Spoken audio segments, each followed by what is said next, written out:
ಮಾಯ ಎಂಬರು ಹೆಣ್ಣು ಮಾಯೆಯಲ್ಲ,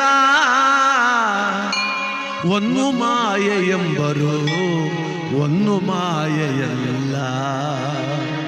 ಮಣ್ಣು ಮಾಯೆ ಎಂಬರು ಮಣ್ಣು ಮಾಯೆಯಲ್ಲ, ಮನದೊಳಗಿನ ಆಸೆಯೇ ಮಾಯ ಕಾಣ ಗುಹೇಶ್ವರ.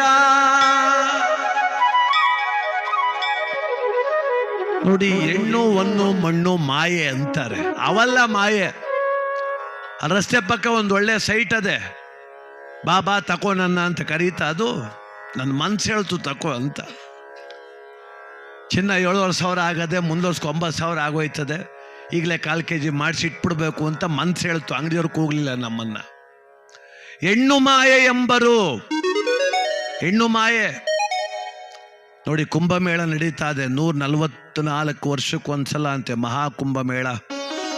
ನಾಗ ಸಾಧುಗಳು, ಅಘೋರಿಗಳು, ಶರಣರು, ಭಾಳ ಜನ, 40 ಕೋಟಿ ಜನ ಭೇಟಿ ಕೊಡ್ತಾರೆ ಅಂತ ನಂಬಿಕೆ.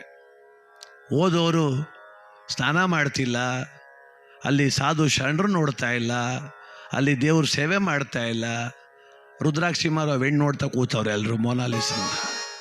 ಏನು ಚೆನ್ನಾಗದ ಹೆಣ್ಮಗ, ಏನು ಚೆನ್ನಾಗದ ಹೆಣ್ಮಗ ಅಂತ.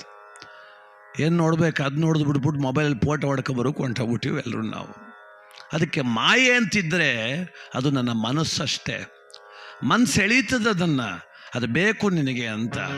ಕಣ್ಣು ಕಾಮಿಸ್ತದೆ, ನಾಲಿಗೆ ಅಬದ್ಧ ಮಾತಾಡ್ತದೆ.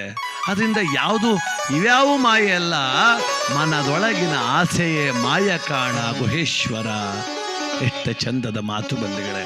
ಅದಕ್ಕೆ ನಾವಿನ್ನೇನೂ ಇಲ್ಲ, ನಾವು ಸಂತೋಷವಾಗಿರಬೇಕು ಅಂದರೆ ನಮ್ಮ ಮನಸ್ಸನ್ನು ಹತೋಟಿಯಲ್ಲಿ ಇಟ್ಕೊಂಡ್ರೆ ಸಾಕು, ಮನಸ್ಸನ್ನು ಹತೋಟಿಯಲ್ಲಿ ಇಟ್ಕೊಂಡ್ರೆ ಸಾಕು.